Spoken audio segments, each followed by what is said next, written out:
Hello Internet! So nice to see you. Let's answer a few more of your questions. You should do a video explaining that music theory is not a set of rules, but a system for explaining music. I've had people tell me, oh, you can't use that chord because it's not in the key. I'm like, WTF? It's my song. I'll use whatever chord I want. Well, I actually already made several videos saying that, which is, that's the thing. Every time I say it, people say yes, and then they forget it, okay? And so let me say it this way. First of all, you guys can do literally whatever you want in your music, okay? You can put any instrument, any chord, in any order, any note. You may not use chords. You can use any rhythm. You can do whatever you want with your music. Music theory is not and was never meant to restrict your possibilities. Music theory is supposed to show you experience of the past musician, sometimes in a descriptive ways, meaning that's what this musician was doing, sometimes in a constructive way, meaning if you apply those rules, you get that kind of music, okay? And that's how you do it, and that's how you do it, and that's how you write in that style. So, first of all, you have my personal permission to do whatever you want with your music. Not that you needed it, but if you really need a justification, you have my permission, okay? And I will intercede with you with the music theory police so that they don't come at home, at your home in the night to arrest you because you used the wrong chord, okay? The thing is, even if a music theory was a set of rules, you would ignore them and still do whatever you want, right? And musicians have always been a rebellious bunch, okay? We've always been that. We don't care about rules. We use those rules to help us in our art. Painters have this thing that they say, it's form is liberating, okay? Restrictions are liberating. If you restrict yourself only to some things, then you learn to express yourself with those things, okay? So some painters use only black and white, for instance, and no colors, and they learn to express themselves using only black and white, so they get better at specific things. You want to compose music in key? Great, compose music in key. Don't use chords out of key. It is possible. It sounds good. It sounds in a specific way. And so you learn to express yourself better inside a specific key. And when you get used to that or you get tired of that, change it, okay? But the point of music theory is to give you all those different little boxes, and compose in key, then compose with this other thing, then compose using this other restriction. And when you have all those boxes and you see how every single box is built and you can make music in all those boxes, then you can play outside the box, okay? But you cannot play outside the box if you don't even know what the box is or where the box is, okay? So, you guys stop thinking about music theory as rules that restrict you. This was never true. Never happened.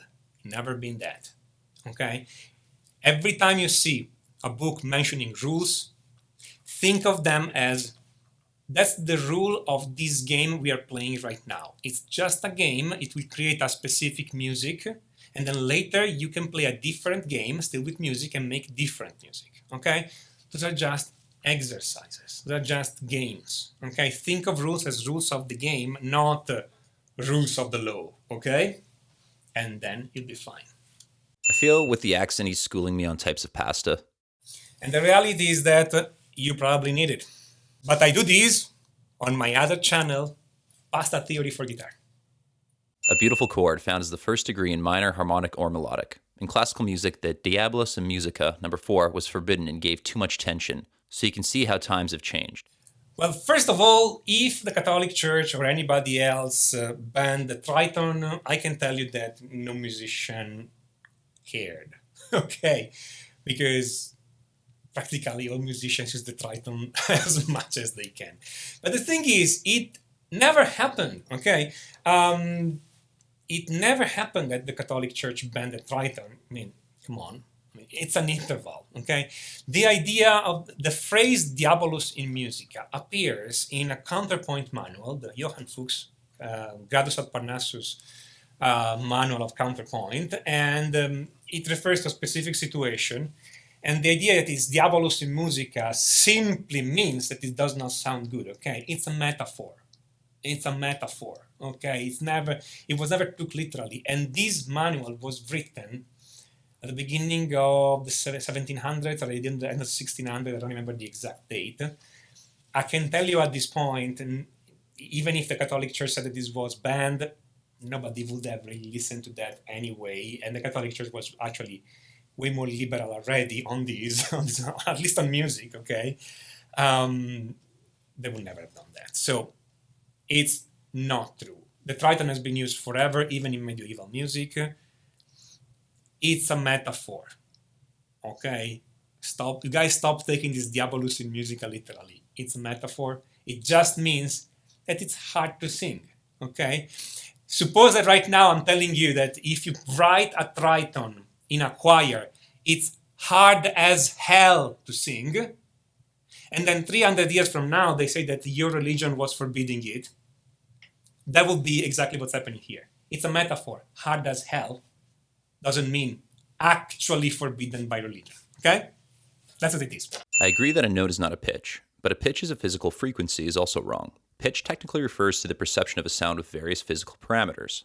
Your video makes me wonder if there could be a contextual component to pitch perception that ties it, perhaps only weakly, to enharmonic equivalence. All that said, none of it detracts from your main point here. I hope you'll agree that it's an intriguing tangent, however. Tom. Okay, so that's an answer on my video about notes and pitch. And actually, this comment is perfectly correct, because what the distinction I was making is that there are at least two things. One is the pitch, and one is the note.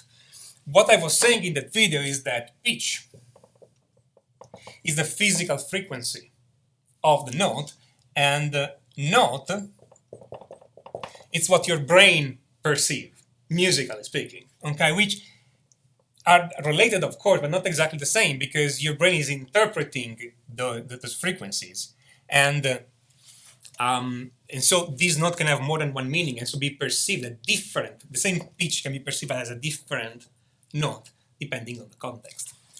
What this comment is saying, which is perfectly correct, by the way, but I wanted to make a simplified approach, because already a lot of people have problems with the idea that what they hear is not exactly what is happening in the objective world. But guys, we have loads of optical illusions. I have books of optical illusions. I don't see why something like this would be even controversial, that we have auditive illusions when we listen to music, okay? I mean, graphical artists study the optical illusions so that they can use them or avoid them. And we should know about this because it's a problem of perception. But anyway, this comment is perfectly correct. In reality, there are three objects, not two, like I was saying. That is the frequency, the pitch, and the note. What's the difference between those three? The frequency is if I play this, okay, and I use an oscilloscope or another scientific instrument, what frequency I measure, okay? So that's physical and objective, okay? Then there is the pitch. The pitch is what your ear perceived and the signal that your ear sends to your brain, okay? So it's automatic, it's the automatic perception of your ear before your brain had the occasion of interpret that signal, okay? So the pitch is essentially the signal that passes in your nerve from your ear to your brain, okay? Again, simplifying, because if we go in detail, there's probably more than one, okay? More than one of these. And the note is the final meaning that your brain assigns. So that's perception. The note is the final meaning that your brain assigns once you hear and interpret all these. So, frequency is physical, the pitch is what you perceive, the note is how your brain interprets this perception. That's correct. But here's the thing. We already have problem convincing people that there are two of those objects. If we start talking about three objects, even if it's perfectly correct, it starts to be more complex, okay? So yeah, I confess I simplified that video and already had a lot of problems because of that. But that's correct.